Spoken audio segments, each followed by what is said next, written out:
जय हिंद दोस्तों। पत्रकारिता जगत की अगर हम बात करें तो रवीश कुमार के आलोचकों की कमी नहीं है, और आलोचक हो भी क्यों ना। दरअसल देर सवेर वो कुछ ना कुछ बात ऐसी ज़रूर कह देते हैं जो कि लोगों को सही नहीं लगती।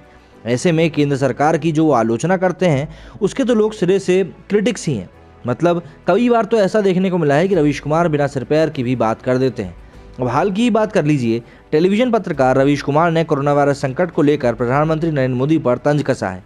देश के नाम सोमवार को पीएम के संबोधन के संदर्भ में उन्होंने कहा कि प्रधान सेवक इतने सारे लोगों के नरसंहार के बाद कारीगरी कर झूठ बोलकर चले गए। एनडीटीवी के वरिष्ठ पत्रकार ने ये बात मंगलवार को किए गए एक फेसबुक पोस्ट में कही। उनके मुताबिक 7 जून 2021 के राष्ट्र के नाम संबोधन को सुनते हुए लिखना चाहिए।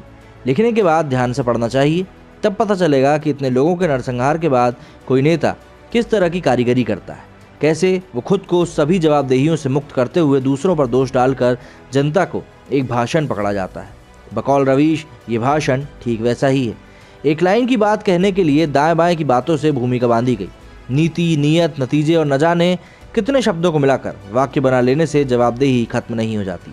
जब लाशों की गिनती का पता नहीं, हर दूसरे तीसरे घर में मौत हो, उसके बीच से खुद को निर्दोष बताते हुए निकल जाना नेतागिरी की कारीगरी हो सकती है, ईमानदारी नहीं।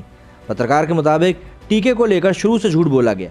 बिना टीके के ऑर्डर के दुनिया का सबसे बड़ा टीका अभियान बताया गया। जब झूठ के सारे दरवाजे बंद हो गए तब पीएम ने भाषण के पतले दरवाजे से अपने लिए निकलने का रास्ता बना लिया। ये भाषण मिसाल है कि कैसे जनता को फंसाकर खुद निकला जा सकता है। वैसे भाषण में मानवता का भी जिक्र आया है। दरअसल सोमवार को मोदी जी ने अपने संबोधन में 18 साल से अधिक उम्र के सभी नागरिकों को कोविड-19 का टीका मुफ्त में मुहैया कराने की बात कही थी। विभिन्न राज्यों के मुख्यमंत्रियों और भाजपा ने इस ऐलान का स्वागत किया है, पर विपक्षी दलों ने दावा किया कि केंद्र ने सुप्रीम कोर्ट के समक्ष अपनी साख बचाने के लिए इस त्रुटिपूर्ण टीका का नीति को वापस लिया है। विपक्षी दल कांग्रेस ने सभी नागरिकों के टीकाकरण के लिए राज्यों को मुफ्त टीका मुहैया कराने की प्रधानमंत्री नरेंद्र मोदी की घोषणा पर सोमवार को कहा कि ये देर आए लेकिन पूरी तरह से दुरुस्त नहीं आए, क्योंकि मुफ्त टीकाकरण की मांग को सरकार ने आंशिक रूप से स्वीकार किया है। पार्टी के मुख्य प्रवक्ता रणदीप सुरजेवाला ने यह आरोप भी लगाया कि प्रधानमंत्री ने देश में पहले के टीकाकरण के कार्यक्रमों के बारे में टिप्पणी करके अतीत की चुनी हुई सरकारों और वैज्ञानिकों का अपमान किया है।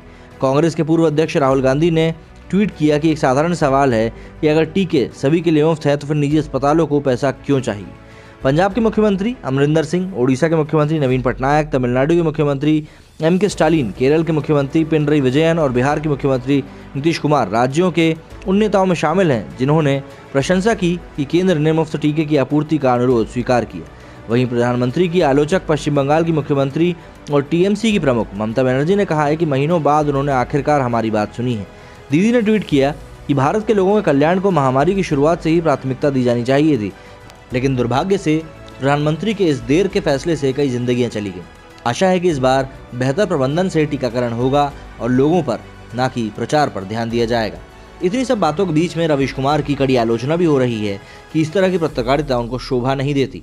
हालांकि उनको जो बोलना था वो मोदी के बारे में बोल के चले गए। हालांकि उन्होंने ये एक बार भी नहीं सोचा कि ये महामारी किसी को बताकर नहीं आई थी और इसकी तैयारी में बड़े बड़े देश भी फेल हो गए। फिर भारत की मेडिकल व्यवस्था तो वैसे ही कई बड़े डेवलप्ड देशों से पीछे है। मेरे इस वीडियो में फिलहाल इतना ही। जय हिंद, जय भारत।